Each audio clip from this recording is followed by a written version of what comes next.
وما حوى الغار من خير ومن كرم وكل طرف من الكفار عنه عمي وما حوى الغار. Pada bait sebelumnya kemarin Al-Imam Al-Busiri bersumpah atas nama bulan yang pernah terbelah dan atas nama dada Nabi yang pernah dibelah oleh malaikat. Kemudian beliau lanjutkan sumpahnya dalam syair berikutnya ini, wama hawal ghar, dan aku juga bersumpah atas nama gua yang telah mengumpulkan min khairin, kebaikan, wa min karomin, kemuliaan. Di saat wa kullu tarfin, setiap mata minal kufar, dari orang-orang kafir yang memburu Nabi, mengejar Nabi ketika hijrah, anhu, dari beliau, ami, semuanya dibutakan oleh Allah Subhanahu wa taala. Jadi di sini beliau saking agungnya Nabi, maka bersumpah bukan dengan nabinya, tapi dengan gua yang mendapatkan kebaikan, kemuliaan, karena Nabi pernah bermalam di sana selama 3 hari. Maka seakan-akan beliau, saya bersumpah atas nama gua yang begitu beruntung, di sana dia mendapatkan kebaikan, kemuliaan, karena pernah diinginapi oleh Nabi selama 3 hari dalam perjalanan beliau hijrah ke Madinah. Di saat itu orang-orang kafir Quraisy memburu beliau, namun mata mereka tertutup, padahal mereka mengejar Nabi sudah sampai di mulut gua. Ringkas cerita, saya cerita sedikit mengenai perjalanan hijrah Nabi SAW. Ini adalah babak awal ya, munculnya satu masyarakat Islam yang khusus. Dulu ketika di Mekah, ayat-ayat Quran yang turun itu kaitannya dengan sabar, karena kebanyakan para sahabat ketika itu ya hanya fokus menahan dengan tabah perlakuan keji dari kafir Quraisy. Nah, yang kasihan itu para budak, orang-orang yang dianggap rendahan, itu dicemeti, dicambuk, ada yang dibelenggu. Kemudian orang-orang yang dianggap bangsawan, tokoh, punya nama di kalangan Quraisy, seperti Sayyidina Sa'ad bin Abi Waqqas, termasuk Sayyidina Utsman bin Affan, itu kan tokoh semua. Lah itu dikucilkan. Pertemuan pun sembunyi-sembunyi. Darah yang pernah tertumpah itu yang tumpahkan Sayyidina Sa'ad bin Abi Waqqas. Jadi bawa teman-temannya, itu sholat 2 rakaat saja, itu ke pedalaman, ke retakan bukit itu, tuh sholat situ di Syi'ib namanya, jalan bukit. Ketahuan Abu Sufyan, bawa orang-orang. Oh, ternyata kamu di sini. Maka Abu Sufyan bilang kepada Sa'ad, hei Sa'ad, kamu tuh loh bangsawan Quraisy, mau kamu gabung sama orang-orang rendahan kayak begini nih? Ada Abdullah bin Mas'ud waktu itu, Ibnu Mas'ud. Karena Ibnu Mas'ud itu pengembala kambing. Maka karena saut-sautan akhirnya terjadi kisruh di situ. Pukul-pukulan, lemparan batu, itulah darah pertama tertumpah dalam Islam. Tahu-taunya datang seruan hijrah. Maka orang-orang ada yang hijrah, ada yang hijrah sembunyi-sembunyi, ada yang hijrah terang-terangan seperti Sayyidina Umar bin Khattab, bawa busur, bawa pedang, didatangi orang Quraisy. Siapa yang mau anaknya jadi anak yatim, istrinya janda, nih mau hijrah, halangi kau berani. Diem aja ngeliat. Awak tuh kau kapan? Oh ya, sehat. Ini, gini.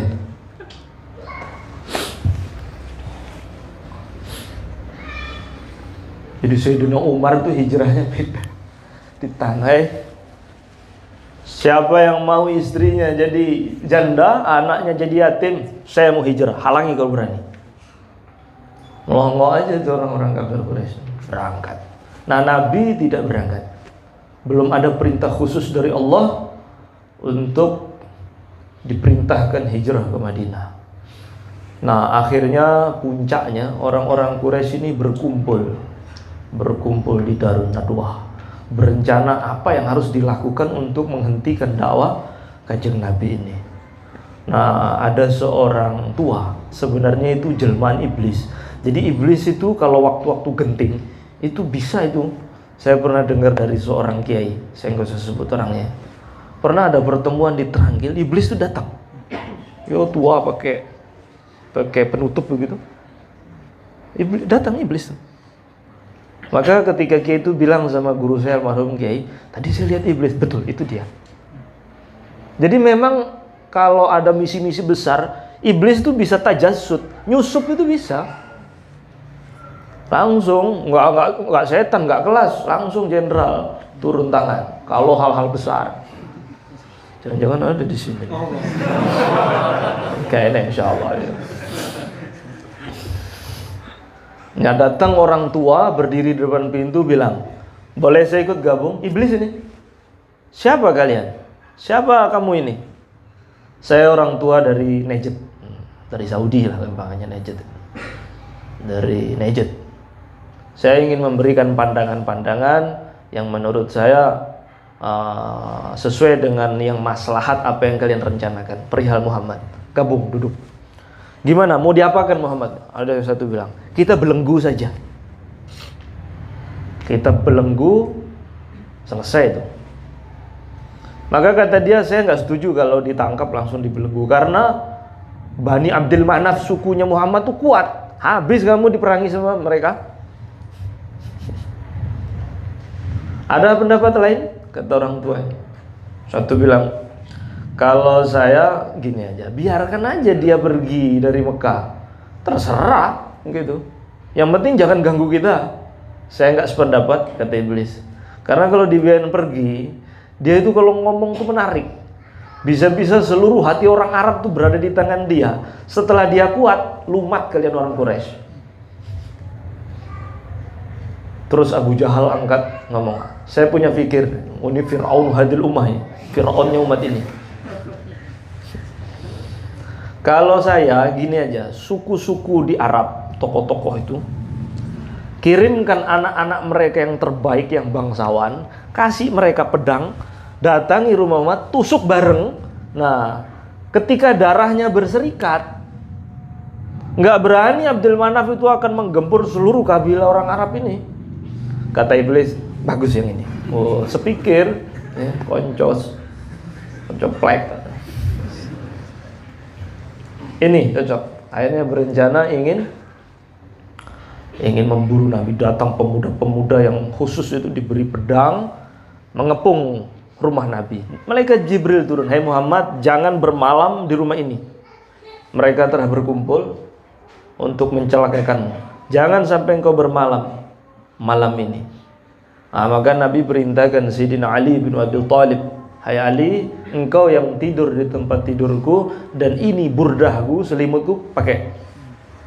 Kemudian Nabi keluar, mereka tuh ngantuk. Diambil pasir sama Nabi sambil beliau baca Yasin, beliau tabur di kepalanya, terus beliau datang ke rumah Sayyidina Abu Bakar, berangkat hijrah.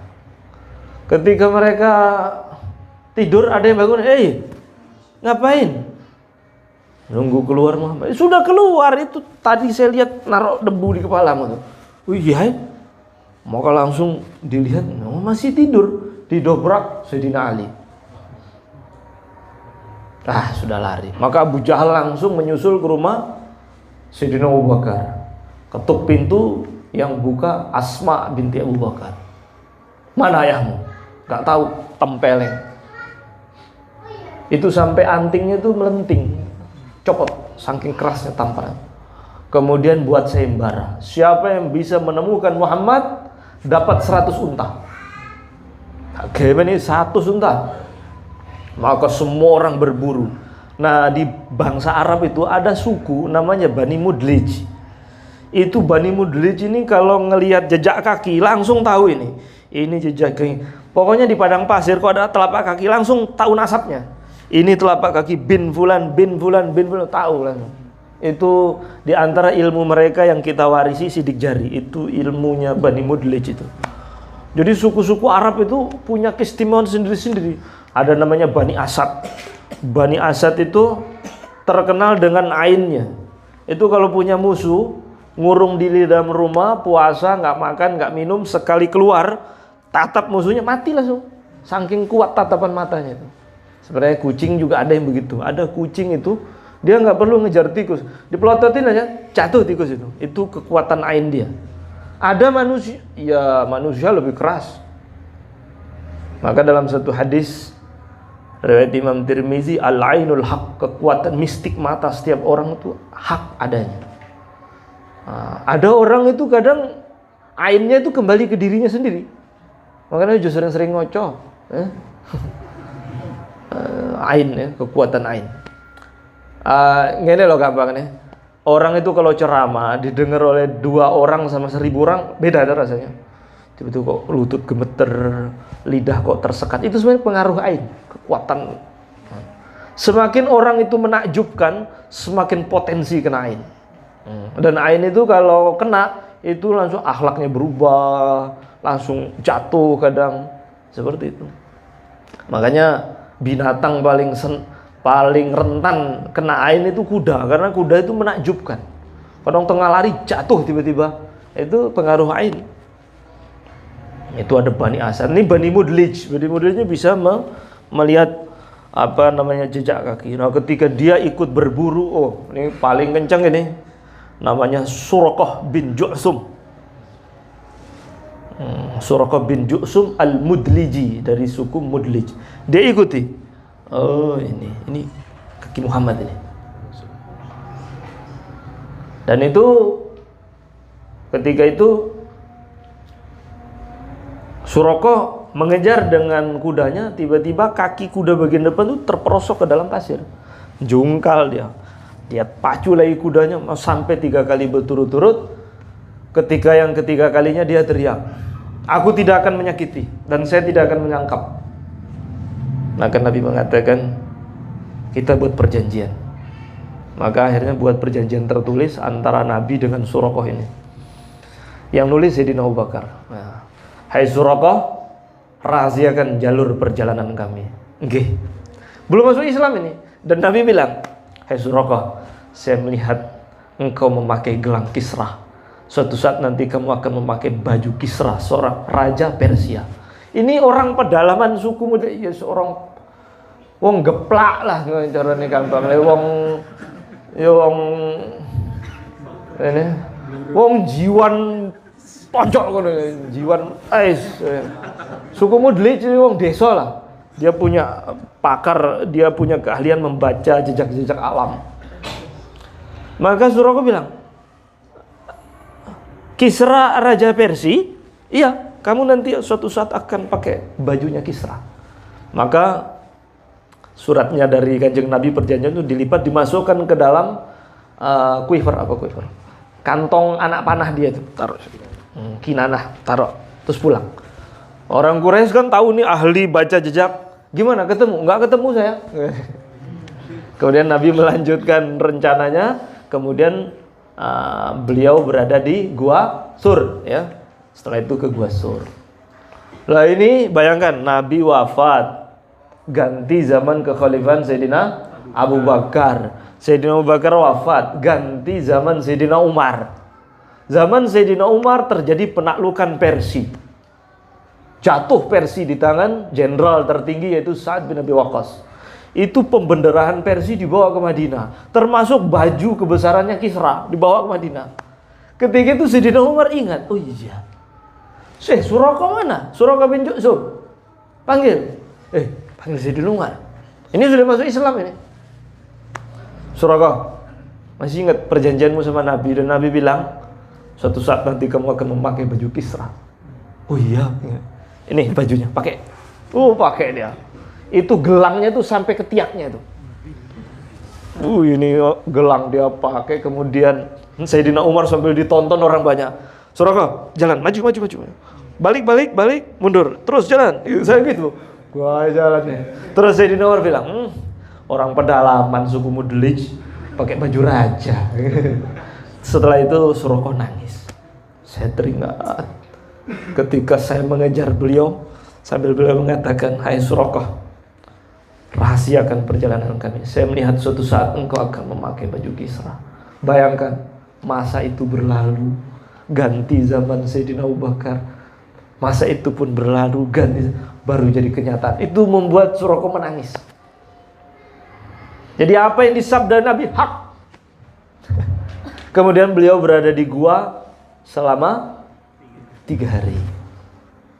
Selama 3 hari.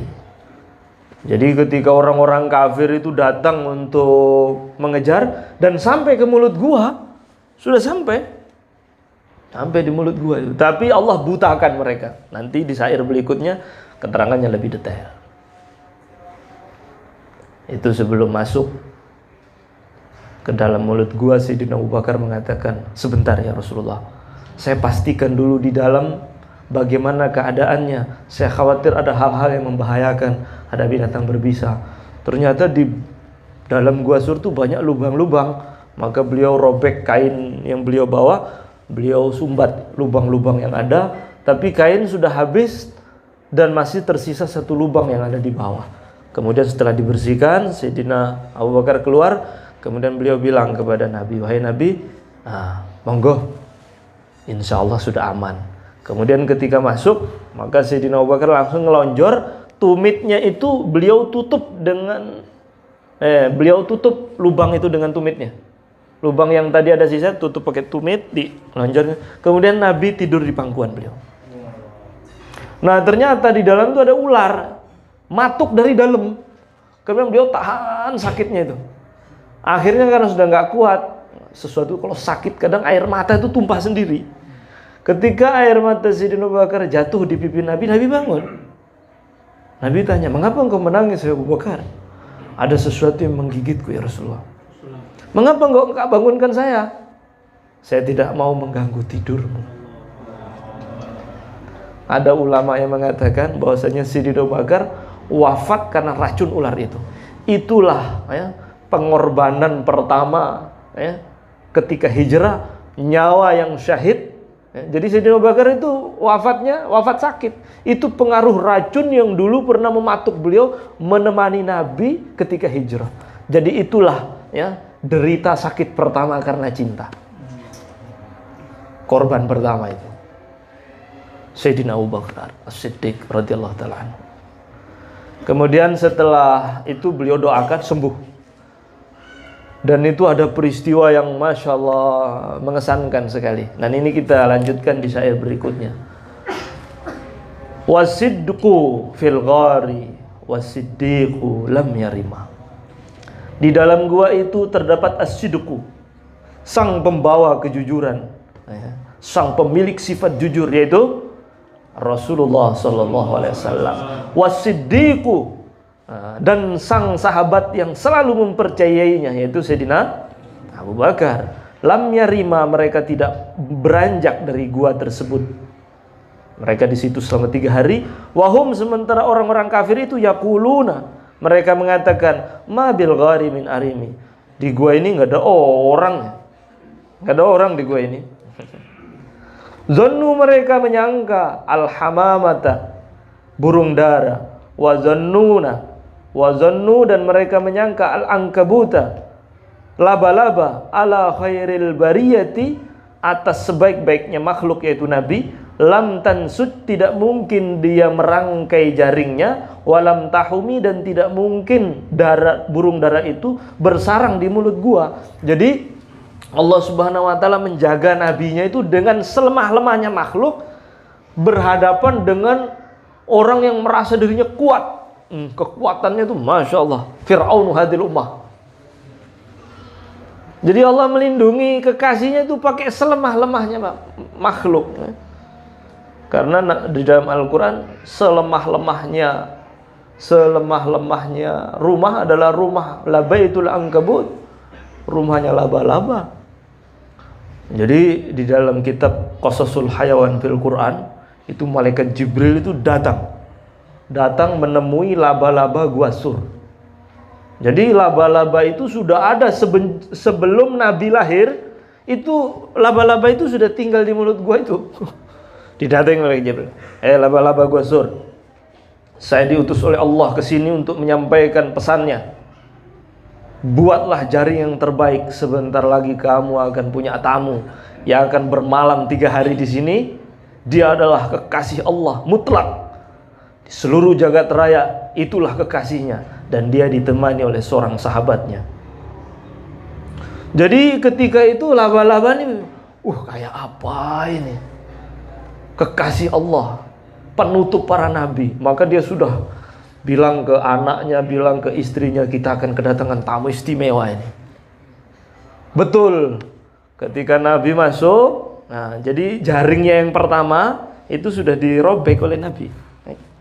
Kemudian ketika dia buat rangkai jaring laba-laba yang baru. Kemudian dia menetap di tengah, 3 hari hanya menatap wajah Nabi.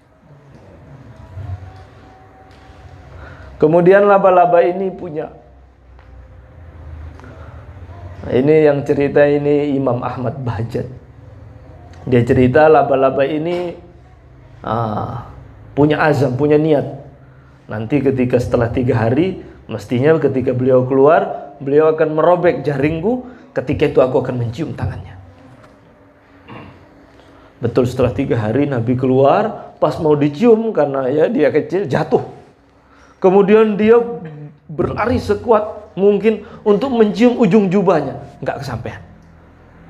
Setelah itu dia nggak pernah makan lagi, nggak pernah mau minum lagi, diem saja menahan rindunya karena 3 hari menatapnya, terus mati dalam keadaan rindu dengan Nabi. Bayangkan, laba-laba punya cinta. Makanya di dalam sebuah hadis tidak boleh membunuh laba-laba, nggak boleh, karena dia ini termasuk pelindung Nabi ketika hijrah, nggak boleh. Bahkan itu burung dara yang ada di Mekah, nggak ada ulama yang berani, nggak berani, dibiarin aja, karena ini jangan-jangan keturunan burung dara yang buat sarang di depan mulut gua. Jadi ketika orang kafir itu berada di mulut gua, mereka bilang masuk aja. Kata Umayyah bin Khalaf, itu mantan tuannya Sayyidina Bilal bin Rabah. Nggak mungkin ada orang di dalam ini. Lihat ini sebelum Muhammad lahir, ini laba-laba ini sudah ada di gue ini, katanya. Dan ini kalau ada orang, mestinya jaringnya rusak. Nah ini masih ada. Dan namanya merpati, kalau ada orang nggak akan buat sarang di situ.